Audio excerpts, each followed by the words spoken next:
नमस्कार दोस्तों, मैं अमरीक पाठक। स्वागत है आपका आपके यूट्यूब चैनल ब्रीथ पाठक की पाठशाला में। आप हमारे साथ पढ़ रहे हैं प्रोनाउन। प्रोनाउन में आपने इससे पहले 7 काइंड्स पढ़े। आज हम इससे आगे की काइंड्स को पढ़ेंगे। आपने जिन 7 काइंड्स के बारे में पढ़ा उनमें आपने पढ़ा personal pronoun, interrogative pronoun, relative pronoun, demonstrative pronoun, distributive pronoun. इसके अलावा आपने जो दो प्रोनाउन लास्ट वीडियो में पढ़ा उसमें आपने पढ़ा इंडेफिनिट प्रोनाउन के बारे में एंड रेसिप्रोकल प्रोनाउन के बारे में। अब हम इससे आगे जिन काइंड्स के बारे में पढ़ने वाले हैं प्रोनाउन के, वो है हमारे रिफ्लेक्सिव प्रोनाउन और इंफिनिटिव प्रोनाउन। क्या होते हैं रिफ्लेक्सिव प्रोनाउन? ऐसे प्रोनाउन जिनका प्रभाव उनकी कर्ता पे समाप्त हो। जैसे सुनो, ऐसे प्रोनाउन जिनका प्रभाव क्या हो उनके सब्जेक्ट पे पड़े, ऐसे प्रोनाउन को क्या कहते हैं? रिफ्लेक्सिव। रिफ्लेक्स का मतलब क्या होता है? उल्टा की प्रक्रिया, रिफ्लेक्शन। तो रिफ्लेक्सिव प्रोनाउन जो प्रक्रिया कहां करे? अपने की सब्जेक्ट पे करे। आइए समझते हैं। तो नेक्स्ट काइंड हमारा जो 8th काइंड होगा वो होगा रिफ्लेक्सिव प्रोनाउन।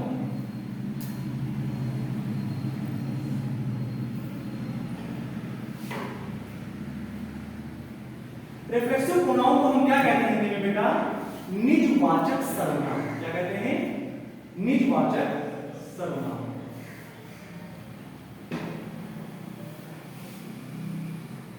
निजवाचक सर्वनाम।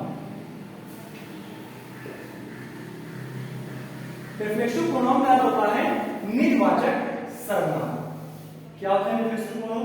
फिर से समझिए, ऐसे प्रोनाउन जिनका प्रभाव अपने ही सब्जेक्ट पे पड़े, ऐसे प्रोनाउन को हम निजवाचक सर्वनाम या रिफ्लेक्सिव प्रोनाउन कहते हैं। आप ऐसे नहीं समझ के आ रहे होंगे, अभी समझ में आ रहा है, परेशान न हो। जैसे मान लीजिए हमने एक वर्ड देखा होगा हिमसेल्फ। हमने ऐसा भी कुछ देखा होगा हरसेल्फ। हमने ये भी देखा होगा कहीं ना कहीं themselves। देखा है नहीं? हाँ बिल्कुल देखा होगा। आपने ये भी देखा होगा yourself। आपने ये भी देखा होगा yourselves। तो ये सब क्या होते हैं? ये सब होते हैं हमारे रिफ्लेक्सिव प्रोनाउन।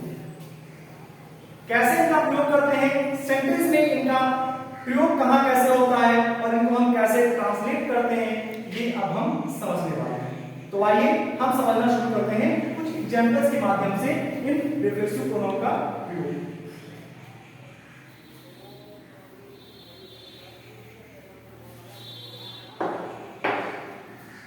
जैसे एग्जांपल हम लेते हैं,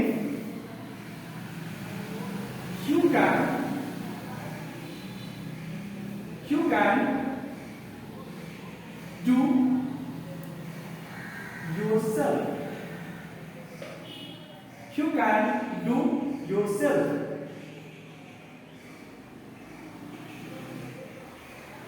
He does his homework। He does homework। ये ज्यादा बेहतर रहेगा समझने बेटा। He does homework himself।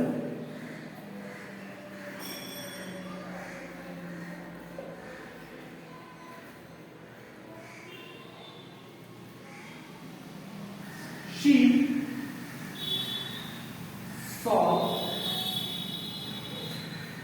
saw the sun herself।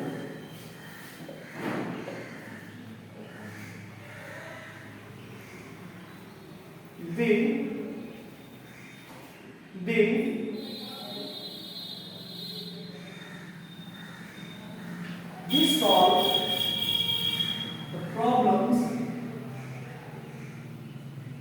solve the problems themselves।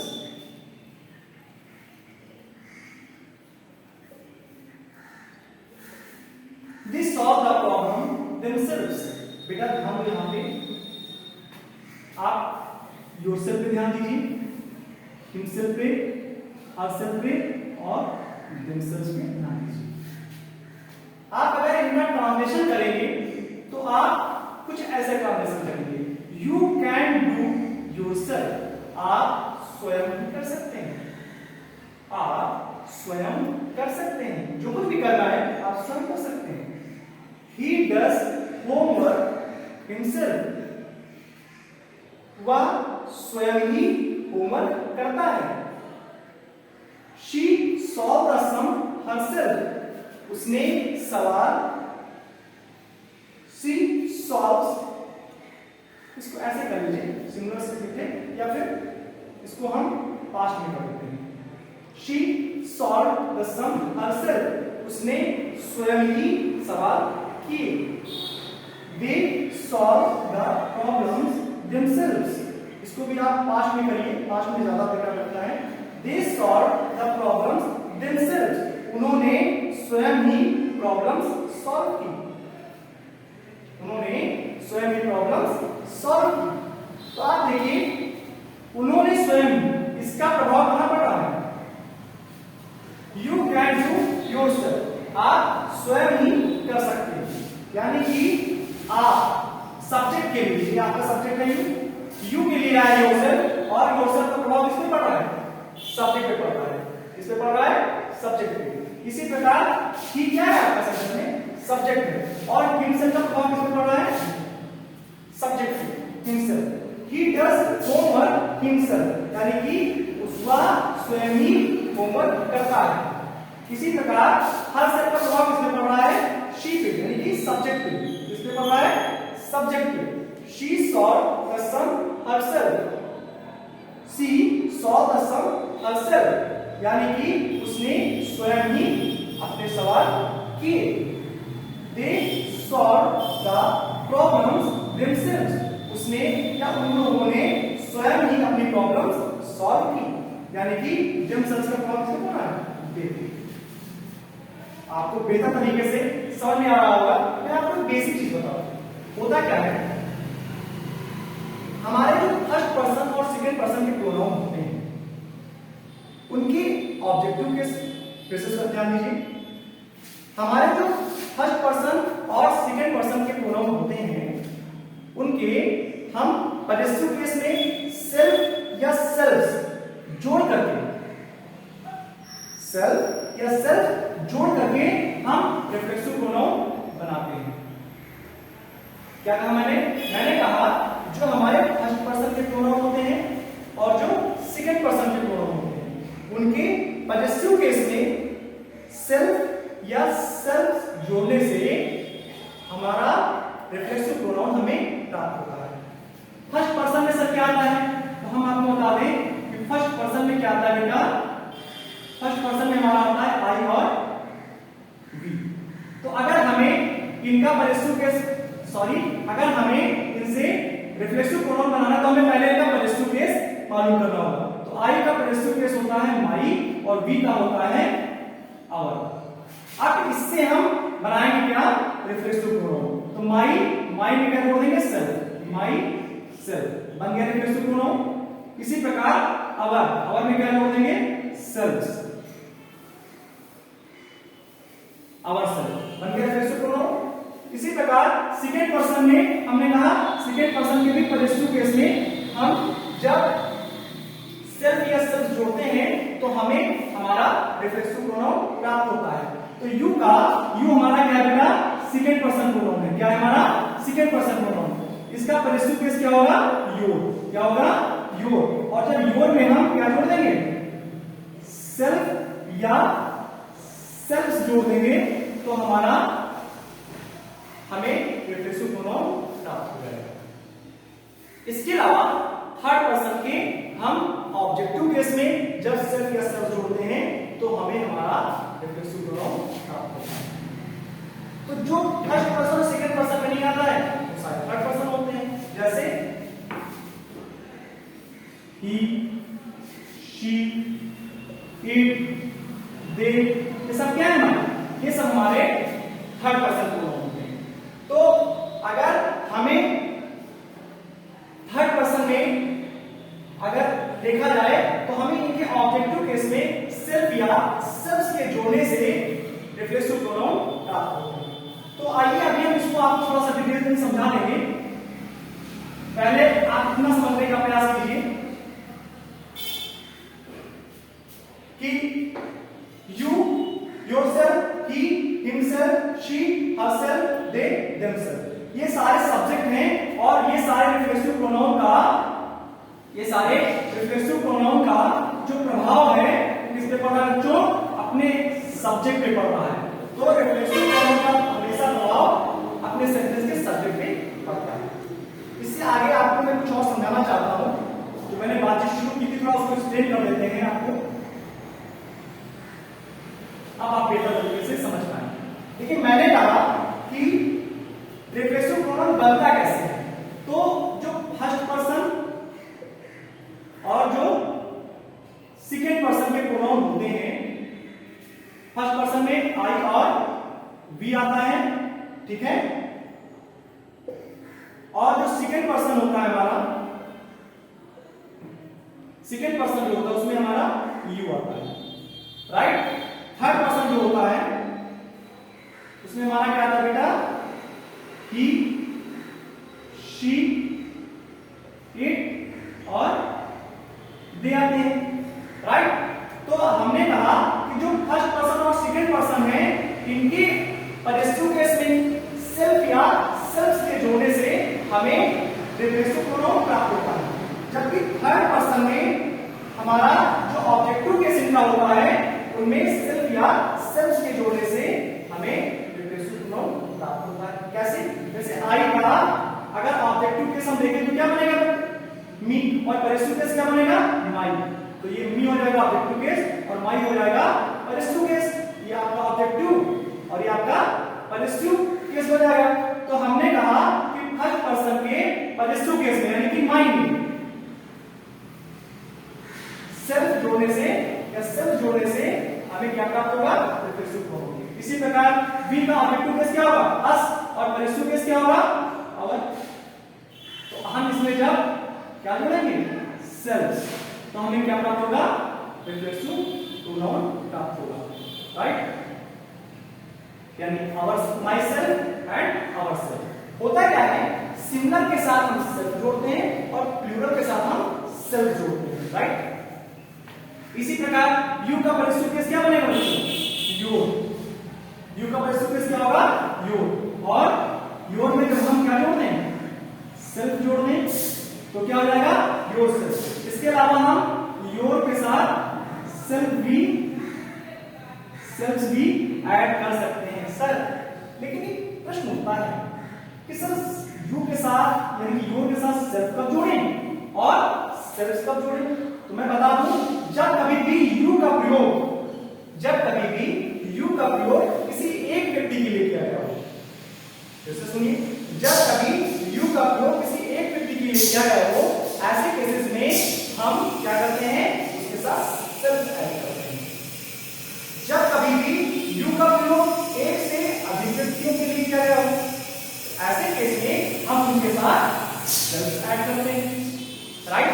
तो जब कभी भी यू का प्रयोग किसी एक व्यक्ति के लिए हुआ हो तब उनके हम सेल्फ ऐड करते हैं, जबकि जब यू का प्रयोग एक से अधिक व्यक्ति के लिए किया गया हो तो उनके साथ हम सेल्फ ऐड करते हैं। आपको समझ में आ रहा होगा? परेशान ना हो, सब समझ में आ रहा है। तो इस तरह से हम अगर देखें तो अभी बिना सेंटेंस का प्रयोग करके आप बच्चों सिखाते हैं। चलिए, जैसे हम यही समझ लेते हैं। जैसे हमने कहा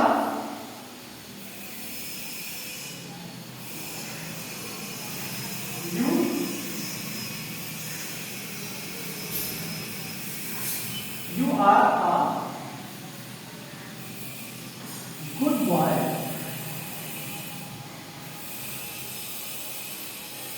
do it yourself.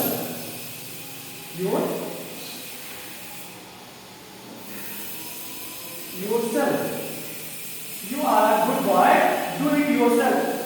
तुम एक अच्छे लड़के हो या आप एक अच्छे लड़के हैं, do it yourself स्वयं कीजिए, इसे स्वयं कीजिए या अपने आप कीजिए, राइट। तुम एक अच्छे लड़के हो, एक बॉय यानी कि एक लड़के हो, यानी यहाँ यू का मतलब किसके लिए हुआ है? सिंगुलर, किसी एक व्यक्ति के लिए हुआ है। इसलिए हमने यहाँ पर जिस रिफ्लेक्सिव प्रोनाउन का प्रयोग किया तो हमने क्या किया? योरसेल्फ। अब यहां ध्यान दीजिए, जैसे हमने कहा you are good students, you are good students, do it yourself. अब यहां ध्यान दीजिए, क्या हुआ? You are good boy, do it yourself. जब हमने कहा आ गुड बॉय, यानी कि हमने क्या कहा? सिंगुलर है हमारा यू, क्या है? सिंगुलर है, क्या है? सिंगुलर। तब हमने योरसेल्फ लिखा, ठीक है। लेकिन जब हमने कहा यू आर गुड स्टूडेंट्स, यानी कि स्टूडेंट्स यानी कि प्लूरल नाउन है हमारा, क्या है? प्लूरल। तब हमको क्या लाना पड़ा? योरसेल्फ लाना पड़ा। आशा आपको समझ में आ रहा होगा। तो जब कभी भी यू का प्रयोग हम सिंगुलर नाउन के सेंस में करते हैं तब उसके साथ हम सेल्फ ऐड करते हैं, यानी योरसेल्फ लिखते हैं रिफ्लेक्सिव प्रोनाउन। जब कभी भी हम यू का प्रयोग प्लूरल नाउन के सेंस में करते हैं तब उसके साथ हमें सेल्फ ऐड करना पड़ता है, अर्थात हमारा रिफ्लेक्सिव प्रोनाउन योरसेल्फ हो जाता है। इसके अलावा अब हम बात करेंगे थर्ड पर्सन में। तो आपने फर्स्ट पर्सन प्रोनाउन आई और वी को समझा, सेकंड पर्सन यू को समझा, इसी क्रम में आप थर्ड पर्सन को समझ लीजिए। हमने कहा था कि थर्ड पर्सन में जो प्रोनाउन होंगे उनके ऑब्जेक्टिव केस में सेल्फ या सेल्फ ऐड करने से हमारे रिफ्लेक्सिव प्रोनाउन प्राप्त होते हैं। तो आपके थर्ड पर्सन प्रोनाउन क्या होते हैं? ही, शी, इट एंड दे। अब इनके ऑब्जेक्टिव केस में हम जब सेल्फ या सेल्फ ऐड करेंगे तो हमें रिफ्लेक्सिव प्रोनाउन प्राप्त होंगे। तो ही का ऑब्जेक्टिव केस बच्चा क्या बनेगा? हिम, यानी कि हमको क्या करना पड़ेगा? इसके साथ हमें सेल्फ ऐड करने से क्या मिलेगा? हिमसेल्फ। क्या मिलेगा? हिमसेल्फ। तो हमारा हिमसेल्फ क्या हो जाएगा? रिफ्लेक्सिव प्रोनाउन हो जाएगा, राइट। इसी प्रकार सी का जो ऑब्जेक्टिव केस होगा वो होगा हर। तो हर में जब हम सेल्फ ऐड करेंगे तो हमें क्या मिल जाएगा बच्चा? Her self. क्या मिल जाएगा? Her self. तो हर सेल्फ हमारा क्या हो जाएगा? रिफ्लेक्सिव प्रोनाउन हो जाएगा, राइट। इसी प्रकार इट का ऑब्जेक्टिव केस भी क्या होता है? इट ही होता है। तो इट में भी हमें सेल्फ ऐड करना पड़ेगा रिफ्लेक्सिव प्रोनाउन बनाने के लिए। तो इस तरह से हमें जो मिलेगा तो क्या मिलेगा? रिफ्लेक्सिव प्रोनाउन इटसेल्फ मिलेगा। क्या मिलेगा? इटसेल्फ मिलेगा। तो हमारा ये हो जाएगा रिफ्लेक्सिव प्रोनाउन। इसी प्रकार दे का ऑब्जेक्टिव केस क्या हो जाएगा बच्चा? देम हो जाएगा। तो देम में जब हम सेल्फ ऐड कर देंगे तो हमें क्या मिल जाएगा? मिल जाएगा देम सेल्व्स। सेल्फ नहीं ऐड करेंगे तो देम जो होगा, दे प्लूरल होता है। तो जब दे प्लूरल होगा तो प्लूरल में हमें क्या करना होता है? सेल्व्स ऐड करना होता है। तो हम देम में क्या ऐड करेंगे बेटा? सेल्व्स ऐड करेंगे। सिंगुलर में सेल्फ और प्लूरल में सेल्फ ऐड किया जाता है। इस तरह से जो हमें रिफ्लेक्सिव प्रोनाउन प्राप्त होगा वो क्या होगा? Them selves, right. ये हो जाएगा हमारा रिफ्लेक्सिव प्रोनाउन। तो इस तरह से आपने देखा कि फर्स्ट पर्सन और सेकंड पर्सन के प्रोनाउन जो होते हैं उनके पॉजिटिव केस में सेल्फ या सेल्फ ऐड करने से हमें रिफ्लेक्सिव प्रोनाउन प्राप्त होते हैं, जबकि थर्ड पर्सन के जो प्रोनाउन होते हैं उनके ऑब्जेक्टिव केस में सेल्फ या सेल्फ जोड़ने से हमें रिफ्लेक्सिव प्रोनाउन प्राप्त होते हैं। तो ये जान लीजिए कि जो सिंगुलर प्रोनाउन हमारे होते हैं उनमें हम सेल्फ ऐड करके रिफ्लेक्सिव प्रोनाउन प्राप्त करते हैं और जो प्लूरल होते हैं उनमें सेल्फ ऐड करके हम रिफ्लेक्सिव प्रोनाउन प्राप्त करते हैं। तो इस तरह से आपने इस वीडियो में रिफ्लेक्सिव प्रोनाउन के बारे में बहुत अच्छे से सीखा। आशा है आपको बहुत अच्छे समझ में आया होगा रिफ्लेक्सिव प्रोनाउन। अगर किसी प्रकार का कोई डाउट आपके मन में रह जाता है, कहीं पर आपको कुछ भी ऐसा कुछ समझ में नहीं आता है तो कमेंट बॉक्स में जाकर के हमें कमेंट में बताइए कि सर यहाँ पर हमारा ये डाउट रह गया। नेक्स्ट वीडियो में आपको वो चीज समझाऊंगा, आपका डाउट जरूर क्लियर करूंगा। और इसी प्रकार से हमारे साथ लगातार न सिर्फ इंग्लिश ग्रामर बल्कि लिटरेचर, शेष सब्जेक्ट मैथ, साइंस, एसएसटी, इसके अलावा कॉम्पिटिटिव सब्जेक्ट भी सीखने के लिए लगातार जुड़े रहें और लगातार जुड़े रहने के लिए अभी